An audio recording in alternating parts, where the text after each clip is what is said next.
Good morning everyone.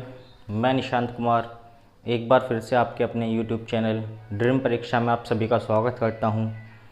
हमारा चल रहा है परसेंटेज का पार्ट फिफ्थ जो चल रहा है कौन सा है? खपत, व्यय तथा मूल्य पर आधारित। देखिए इसमें क्वेश्चन नंबर 4 हमसे कह रहा है रमा के व्यय तथा बचत में 5:3 का अनुपात है। यदि उसकी आय में 12% और व्यय में 15% की वृद्धि हो जाए तो उसकी बचत में कितने परसेंट की वृद्धि होगी? देखो पहली बात तो जान लें, व्यय मतलब खर्च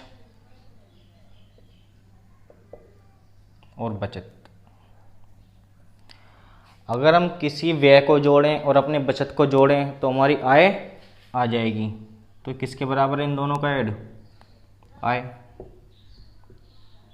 क्योंकि आय के बिना हमारा कुछ भी काम नहीं है।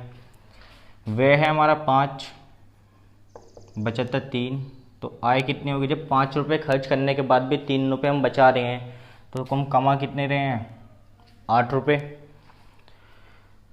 तो हमने क्या काम करा इसमें? अनुपात में हमें 12% भी निकालना है, 15% भी निकालना है। किसी भी चीज़ का अगर परसेंटेज निकालना है और वो डिजिट कैसी हो, छोटी, तो उसमें अपने पास से क्या बढ़ाएंगे?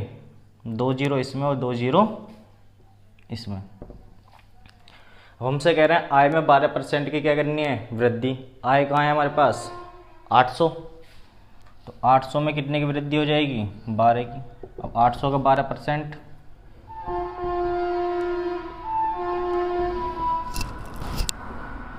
2 जीरो से 2 जीरो,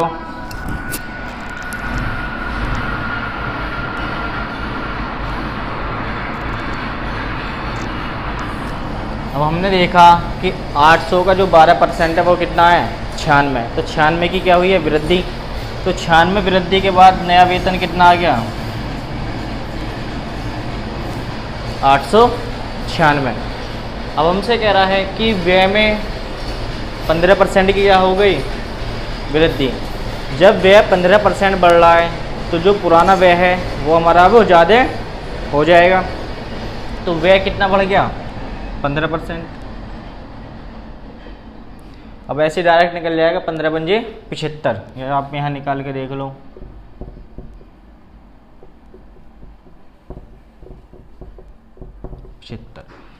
तो 75 इसमें ऐड हो जाएंगे तो व्यय कितना आ गया नया? 575। अब आप बताओगे, देखो या तो इसमें से माइनस कर लो, या हम बताएंगे जब हमारा आय 96 रुपये बढ़ा तो व्यय कितना बढ़ा? 75। तो यहाँ से अब कितने रुपए की बचत एक्स्ट्रा हो रही है? तो बचत एक्स्ट्रा हो रही है हमारी 21 रुपए की। तो बचत में कितने की वृद्धि हो रही है? 21 की। इसकी भी कोई जरूरत नहीं है, तो बचत प्रतिशत निकाल लो डायरेक्ट। 21 की बचत। बचत में क्या पूछा है? वृद्धि। तो पहली बचत कितनी है? 300। और अब वाली बचत कितनी हो जाएगी? नहीं, 321। तो यहाँ से यहाँ तक कितना बढ़ा? 21। तो 21 बढ़ा किस पर? 300 पर। गुना 100, 2 जीरो से 2 जीरो, 3 सत्ते 21। तो बचत में कितने की वृद्धि हो गई? 7%। बात समझ में आई कि 800 का 12% बढ़ा तो 96 रुपये एक्स्ट्रा मिलने स्टार्ट हुए। उसी के साथ 15% हमारा एक्स्ट्रा खर्च होने लग गया। जब 15% एक्स्ट्रा खर्च होने लग गया तो कुल बचत नई कितने की एक्स्ट्रा होने लग गई? 21 रुपये की। जब 21 रुपये की बचत एक्स्ट्रा हो रही है तो किस वाली बचत पे है? पहले वाली पर। तो 21 रुपये बच रहे हैं 300 पर, तो 21/300 गुना 100। ओके, आइए नेक्स्ट क्वेश्चन। हमसे कह रहा है यदि ABC के वेतन का योग 72,000 रुपये है और वो अपने वेतन का 80%, 85% और 75% खर्च कर देते हैं, यदि उनकी बचत का अनुपात 8:9:20 है तो बताइए ए का वेतन कितना है? देखो 3 व्यक्ति हैं हमारे पास। अगर हम इनका खर्च देखें तो खर्च कितना है? 80, A, B और C। इसका कितना है? 85 और इसका 75। देखो कोई भी व्यक्ति अपने आप में कितने परसेंट वेतन कमा रहा है, 100%। तो इनकी बचत कितनी है हमारे हिसाब से, अब जो खर्च इतना है तो बचत इसकी 20% बची 100 में से, इसकी 15% और इसकी 25%। कोई दिक्कत? देखो परसेंटेज का रोल, परसेंटेज से परसेंटेज आपस में सारे कैंसिल हो जाएंगे। यहाँ से भी 4 परसेंटेज कैंसिल कर दो। देखो बचत हमारे हिसाब से है इसकी 20:15:25, पर क्वेश्चन में कह रहा है बचत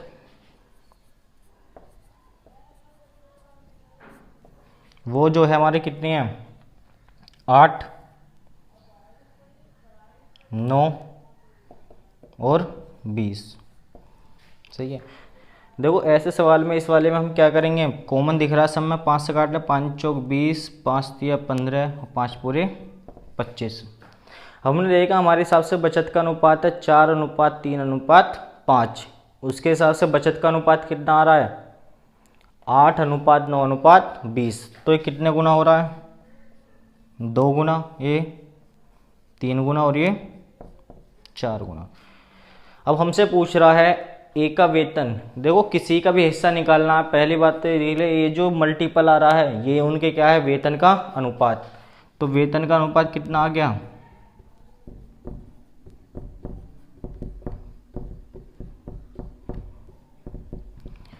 समझ गए। जो भी मल्टीप्लाई ऐसे क्वेश्चन में जिस मल्टीप्लाई होगी वो ही उसका वेतन का अनुपात मिलेगा। तो वेतन में अनुपात 2, 3 और 4, यानी ए का वेतन 2, बी का वेतन 3 और सी का वेतन 4। टोटल वैल्यू कितनी हो गई, 4, 3, 7 और 2 9।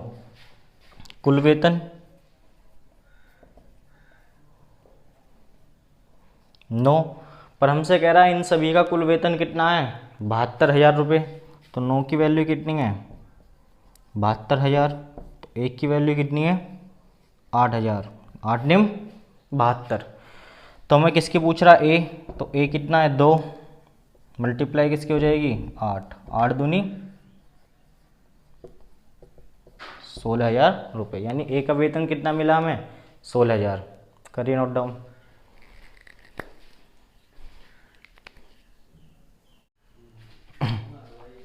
आइए देखते हैं क्वेश्चन नेक्स्ट, क्वेश्चन नंबर 6। देखिए चीनी के भाव में 20% कमी हो गई।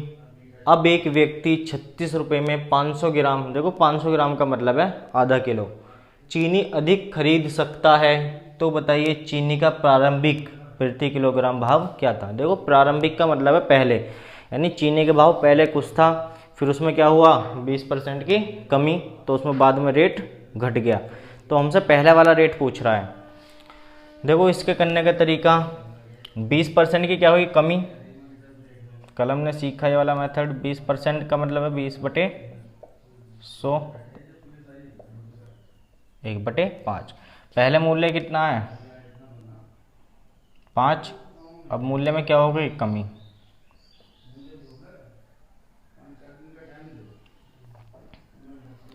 तो हम बता रहे हैं पहले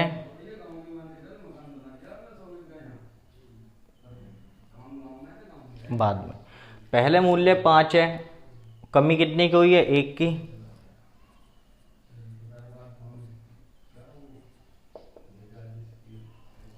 पाँच से 4 हुआ।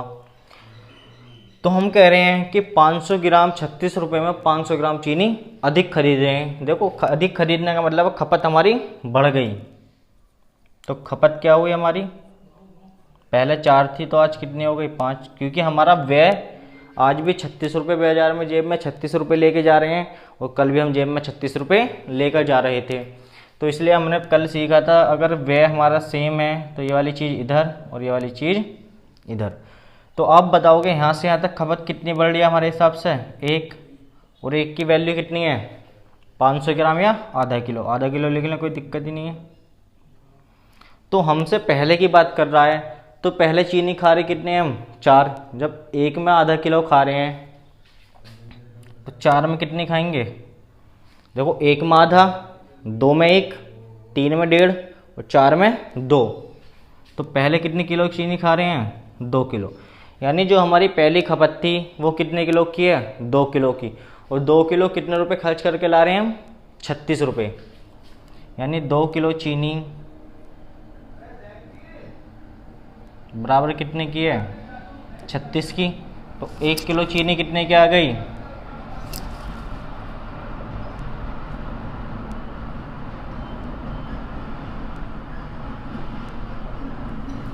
यानी 1 किलो चीनी का जो पहले भाव था वो कितना है? 18 रुपये प्रति किलोग्राम। ओके, देखो इसका एक मेथड और है, वो भी मैं तुम्हें सिखा देता हूँ।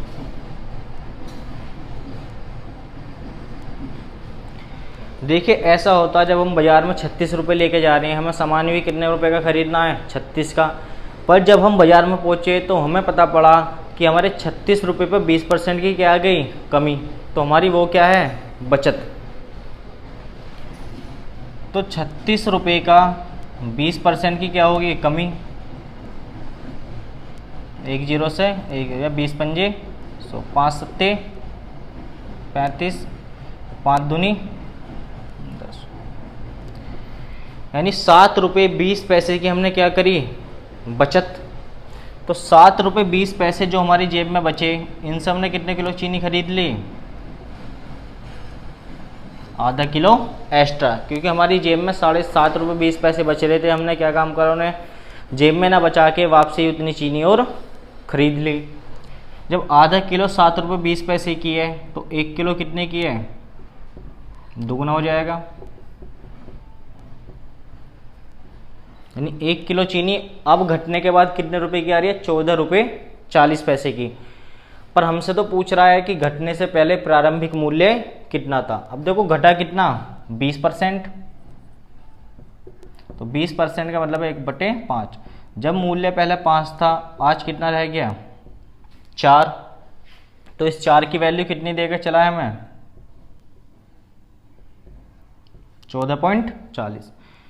यहाँ से इससे डिवाइड कर लो। 4 तिया 12, बचे 2, 4 छिंग 24 और 1 जीरो की 0। अब इसकी गुणा कर लो। 6 पंजे 30, बचे कितने? 3, 5 तिया 15 और 3 18 और 1 ही वाली 0, पॉइंट यहाँ लगा दिया। यानी चीनी का पहला भाव हमें कितना मिल गया? 18 रुपये प्रति किलोग्राम। देखो ये वाला मेथड हम तब यूज करेंगे जब हमें बाद वाला मूल्य पूछा हो, तब हमारा बाद वाला मूल्य एक ही लाइन में आंसर आ जाएगा। अगर आप इससे निकालना चाह रहे हो, सेकंड वाला भी इससे आसान है, पहले वाला भी कितना आ गया? 18। आप ऐसे भी निकाल सकते हो और ऐसे भी, 2 मेथड है हमारे पास इसके। आइए नेक्स्ट, हमसे कह रहा आलू के भाव में 20% की कमी होने पर खरीदार 160 रुपये में 8 किलोग्राम अधिक आलू खरीद सकता है। तो कमी होने से पहले आलू का प्रति किलोग्राम भाव क्या था? देखिए आलू के भाव में कितने परसेंट की कमी आई? 20%। इसी मेथड से करेंगे और उससे भी एक काम करते हैं, उस वाले से करते हैं सीधा। 20% की कमी हो रही है यानी 1/5। तो मूल्य कितना रह गया हमारा? एक काम करो, पहले और बाद में।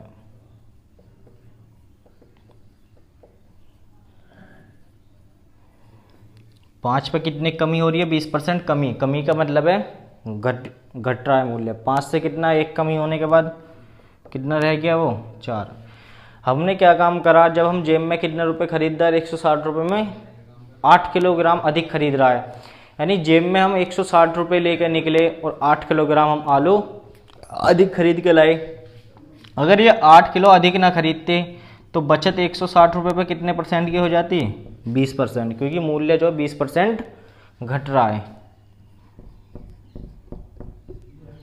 16 दूनी 32 रुपये की क्या हो जाती? बचत। जब 32 रुपये की बचत हो जाती तो 32 रुपये हम जेब में अपने रख कर ले आते। पर हमने ऐसा नहीं करा क्योंकि हम ईमानदार आदमी हैं कि पर 32 रुपये में कितने किलो और अधिक आलू खरीदे हमने? 8 किलो। तो 8 किलो कितने रुपए में खरीद रहे हैं? 32 में। तो 1 किलो कितने में खरीद लेंगे? 8 चौक 32।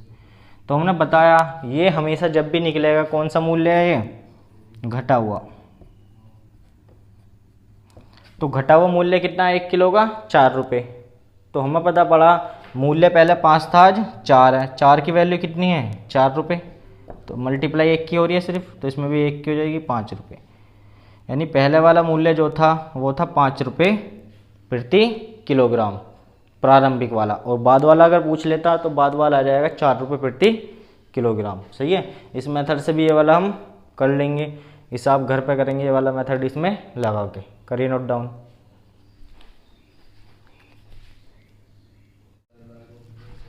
आइए देखते हैं नेक्स्ट क्वेश्चन। देखिए नेक्स्ट क्वेश्चन देखने से पहले आप जो भी नया हमारे वीडियो को देख रहा है वो चैनल को सब्सक्राइब करें, लाइक करें और बेल आइकन को ज़रूर दबाएं, ताकि आने वाली वीडियो आप सभी को मिलती रहें। और अपने दोस्तों को, फ्रेंडों को भी शेयर करिए।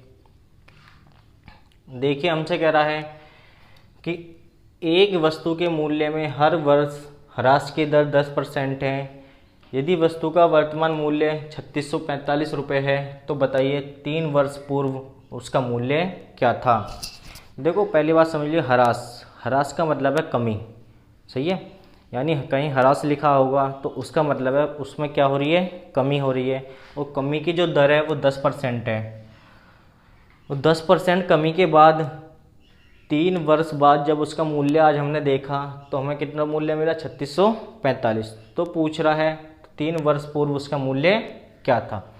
ऐसे मान ले, माना वस्तु का मूल्य 3 वर्ष पूर्व कितना था? x रुपये। तब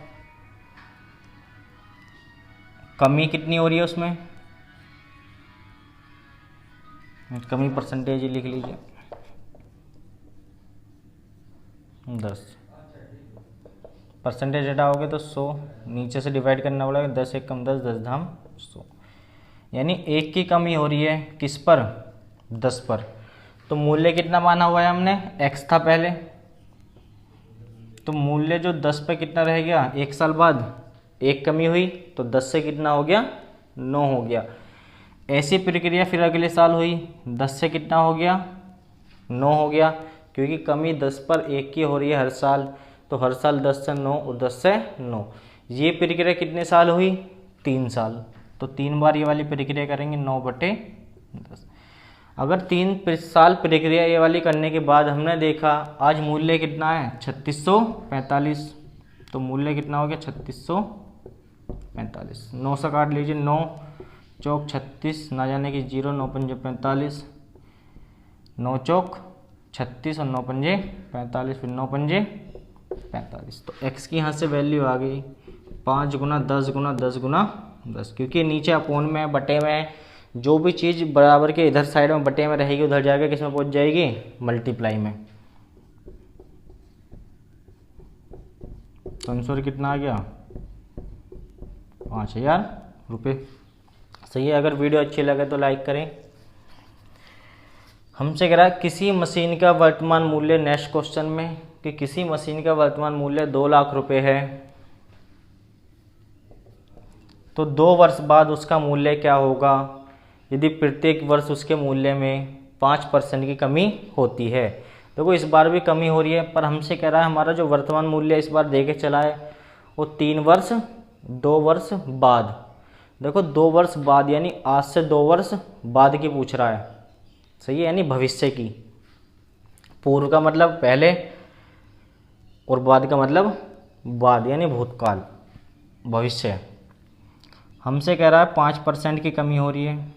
तो 5% का मतलब 5/100, यानी 5 एकम 5 और 20 पंजे 100। यानी 20 पे कितने की कमी हो रही है? 1 की। तो 20 से मूल्य कितना रह रहा है? 19। पर आज हमारे हाथ में कितने रुपए हैं? मशीन की कीमत, जो मशीन की कीमत है वो है 2 लाख। तो पहले साल गए 20 से कितनी रह गई? 19। अगली साल गई यही कंडीशन चली, फिर 20 से कितनी रह गई? 19। क्योंकि हर साल ही 5% की क्या हो रही है? कमी हो रही है। तो हमने देखा 2 जीरो से 2 जीरो कैंसिल, 2 से काटा कितनी बार? 1000 बार। 2 से एक बार फिर कट जाएगा 1000 कितनी बार? 500, क्योंकि 2 पंजे 10। अब 19 पंजे 95 और 1 19 हमारा बच रहा है। फिर 19 की मल्टीप्लाई कर लो इसमें। 19 पंजे 95 का 5 हासिल लगे 9 और 19 निम्मा 171, 171 और 9 180 और ये वाली 2 जीरो ऐसी।